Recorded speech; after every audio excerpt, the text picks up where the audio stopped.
Halo teman-teman, Assalamualaikum warahmatullahi wabarakatuh. Bagaimana kabarnya hari ini? Mudah-mudahan sehat semua ya, dan dalam lindungan Allah Subhanahu wa Ta'ala. Kabar Mislika hari ini baik loh, dan alhamdulillah masih dilindungi oleh Allah Subhanahu wa Ta'ala.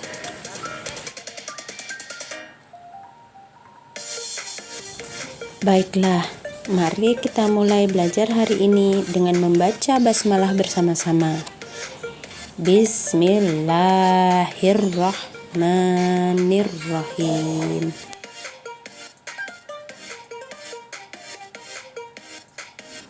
Masih ingatkah kalian dengan materi pelajaran yang lalu, yaitu tentang wawancara?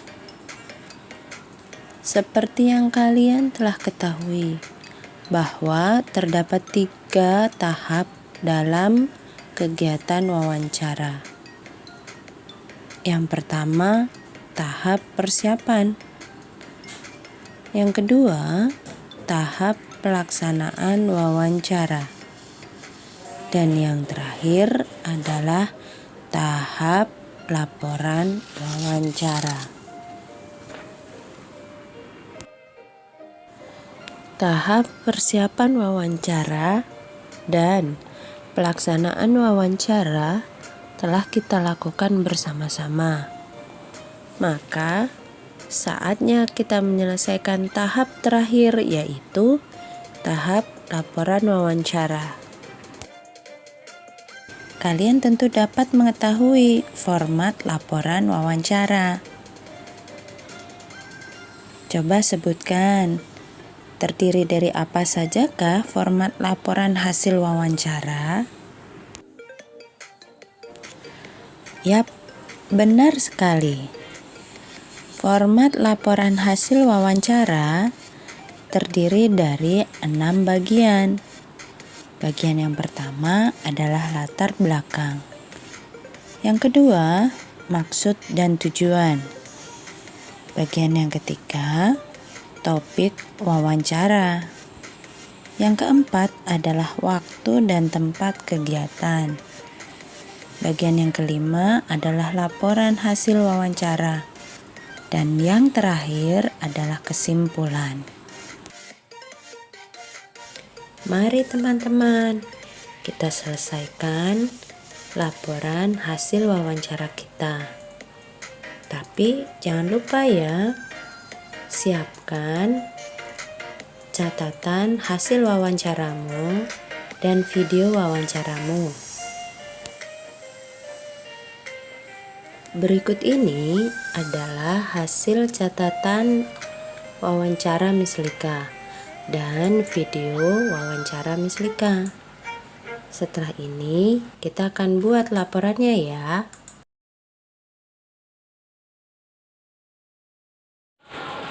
Assalamualaikum Pak Edi. Waalaikumsalam. Saya Ibu Lika dari SD Alfa. Kebetulan saya mengajar di SD Alfa kelas 4. Kami berencana melakukan wawancara dengan tema COVID-19. Salah satu pertanyaannya adalah, apakah yang dimaksud dengan virus COVID-19 ya Pak ya? Virus COVID-19 atau adalah jenis baru dari coronavirus yang menular ke manusia. Itu adalah turunan dari SARS-CoV-2 yang lebih dikenal dengan nama virus corona. Sekarang sangat booming sekali ya Pak mengenai virus COVID-19 tersebut. Di manakah pertama kali virus atau disebut dengan COVID-19 pertama kali ditemukan? Dapatkah Bapak jelaskan sedikit saja tentang sejarah COVID-19? Infeksi virus ini disebut dengan COVID-19. Pertama kali ditemukan di kota Wuhan, China. Di kota itu memang pusatnya riset virus seperti sindrom, terus SARS itu semua di situ. Nah, pertama kali dilaporkan adanya virus itu adalah pada bulan Desember 2019. Tapi dipastikan itu jauh sebelum Desember sudah terjadi penderita atau virus itu sudah terinfeksi ke manusia. Baik Pak Edi, selanjutnya adalah apa saja gejala yang timbul setelah terinfeksi COVID-19 Pak? Secara umum ada 3 gejala yang menandakan bahwa seseorang terinfeksi virus corona. Yang pertama adalah demam dengan suhu 38 derajat. Menurut data saintifik suhu manusia itu adalah 30 derajat. Dengan kesalahan alat untuk termogan itu 0,5, maka ditoleransi 3,6 derajat sampai dengan 35 derajat itu terindikasi bahwa suhu itu suhu normal. Selebihnya maka suhu manusia itu ada masalah. Yang kedua adalah batuk. Yang ketiga adalah sesak napas. Baik Pak, berarti siapa saja yang bisa terinfeksi COVID-19 ya Pak ya? Apakah hanya manusia saja atau mungkin hewan atau tumbuhan bisa terinfeksi juga? Saya pernah membaca sebuah artikel, salah satu penulisnya itu adalah dokter hewan. Dia bilang bahwa COVID-19 atau virus COVID ini ada di anjing, mempunyai COVID sendiri, ada di kelelawar, menurut sendiri, dan ada di manusia. Hanya bedanya adalah di ujung dari ujung kayak macam rambutan itu ujungnya dia berbeda. Nah, karena COVID-19 ini berasal dari manusia, maka dipastikan bahwa virus ini akan menular ke manusia. Dia tidak memandang dulu umur maupun yang menanggung umur. Yang penting kalau dia masuk manusia maka dia akan kena. Jadi mau bayi, mau orang dewasa, mau orang tua, mau lansia itu pasti akan terinfeksi.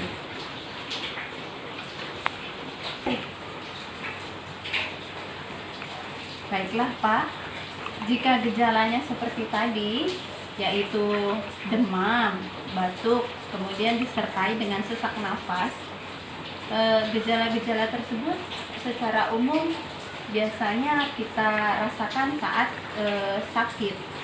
Nah, lalu kapan kita harus pergi ke dokter untuk memastikan jenis penyakit yang kita derita, bahwa penyakit tersebut bukan disebabkan oleh COVID-19?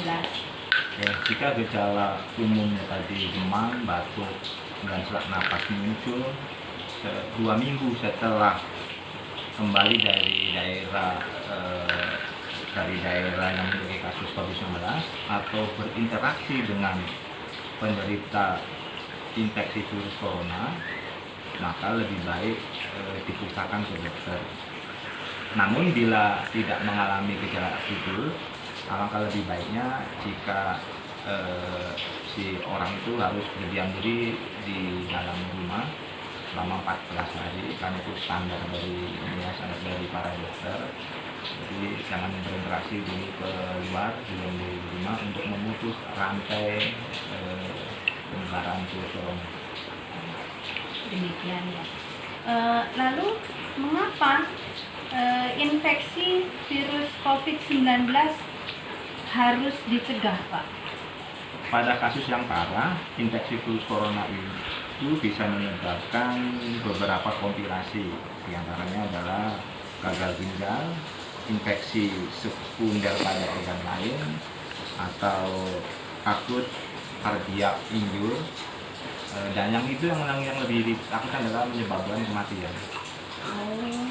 Jadi cukup membahayakan ya Pak ya. Baik Pak Edi, berikut adalah pertanyaan terakhir dari saya. Bagaimanakah pencegahan terjangkitnya virus COVID-19? Karena sampai saat ini belum ada vaksin untuk mencegah infeksi virus corona, maka salah satu caranya adalah dengan cara yang pertama adalah hindari bepergian atau social distance, terus gunakan masker jika mau pergi tempat umum, rutin mencuci tangan dengan air dan sabun, bisa juga dengan hand sanitizer yang mengandung alkohol minimal 60%. terus meningkatkan daya tahan tubuh dengan makanan yang sehat. Jangan menyentuh mata, mulut, dan hidung sebelum mencuci tangan. Terus hindari berdekatan dengan orang yang sedang sakit, demam, batuk, dan pilek. Sedangkan pencegahan untuk orang yang diduga terkena COVID-19 atau dengan kategori ODP, orang dalam pengawasan, yang pertama adalah jangan bepergian keluar rumah kecuali untuk berobat. Periksalah ke dokter hanya bila Anda mengalami gejala gangguan seperti yang disebut di atas, yaitu demam, batuk, atau sesak napas. Usahakan untuk tinggal terpisah dari orang lain, melarang dan mencegah orang lain untuk menengok, karena itu berpotensi atau sangat tinggi peluangnya untuk menularkan penyakit. Sebisa mungkin jangan melakukan pertemuan dengan orang-orang yang sedang sakit. Dan yang terakhir adalah pakailah masker dan sarung tangan bila sedang berada di tempat umum. Mungkin itu langkah pencegahannya. Baik Pak, terima kasih sekali atas penjelasannya. Terima kasih juga atas waktu yang sudah diberikan pada saya. Demikian wawancara hari ini. Wassalamualaikum warahmatullahi wabarakatuh. Waalaikumsalam warahmatullahi wabarakatuh. Setelah mengulang kembali kegiatan wawancara yang telah kita lakukan, sekarang kita dapat melengkapi format laporan hasil wawancara. Bagian yang pertama adalah latar belakang. Pada bagian ini, kalian harus menuliskan alasan melakukan wawancara tersebut. Sebagai contoh, Miss Lika. Alasan melakukan wawancara tersebut adalah Miss Lika sebagai guru SD Al-Fat kelas 4 akan memberi contoh kepada siswa kelas 4 tentang praktek wawancara yang baik. Maka, pada bagian ini menjadi seperti berikut. Bagian yang kedua adalah maksud dan tujuan. Pada bagian ini, kalian menuliskan maksud dan tujuan dilakukannya wawancara. Contohnya Miss Lika. Miss Lika memiliki maksud dan tujuan dari kegiatan ini adalah untuk memberi contoh siswa kelas 4 agar dapat melakukan praktek wawancara secara mandiri dan baik. Siswa kelas 4 juga dapat menggali informasi lebih lanjut dan memperdalam pemahaman tentang berbagai informasi mengenai virus COVID-19. Bagian ketiga, topik wawancara. Pada bagian ini, kalian menuliskan topik wawancara. Seperti yang kalian ketahui, dari sejak awal sudah ditetapkan bahwa topik wawancara kita adalah tentang virus COVID-19. Maka, pada bagian topik wawancara, kita tuliskan COVID-19 dan cara pencegahan penularannya.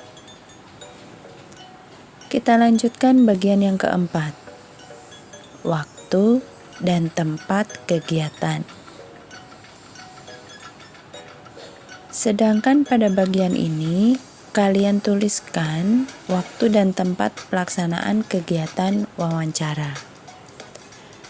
Sebagai contoh, Miss Lika melakukan wawancara yang dilaksanakan pada hari, tanggal, yaitu Jumat 2 April 2020.